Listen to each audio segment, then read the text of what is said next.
and I am here to address a toxic form of discourse that is blocking all efforts to direct action and is creating disruptions to the efforts to close down all ICE detention facilities. This discourse is intentionally made to halt progress on any efforts that we may attempt to make. It hides behind activist safety, behind so-called humane incarceration. There is no such reality as humane incarceration or detainment.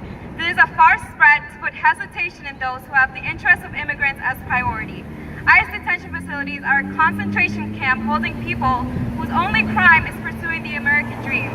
They are held in subhuman conditions, such as having to drink dirty water, drink rotten food, and being held in isolated conditions and often insulted.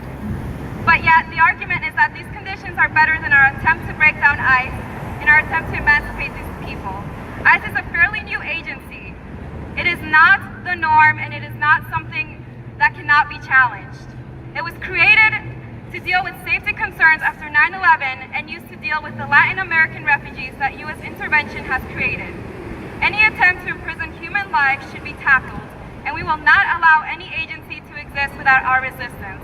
I call everyone to join us as we pursue direct action to block the ICE Center and disrupt its functions until they have no choice but to halt its operations and close the facility. Let's say it loud and say it clear, not through our words but through our actions. Immigrants are welcome here. Let us not be like the Jewish councils during Nazi Germany who were complicit in the roundup of their own people. They also claimed safety, and they also followed orders in order to not make situations worse, quote unquote. But see where they got them. In the words of Hannah Arendt, the 4.5 to 6 million Jewish victims would have been decreased through resistance. Let us not be complicit, let us resist. Let us learn from history, let us fight this toxic discourse, let us push the rock up and fight for immigrants. Let's make it clear that immigrants are welcome here.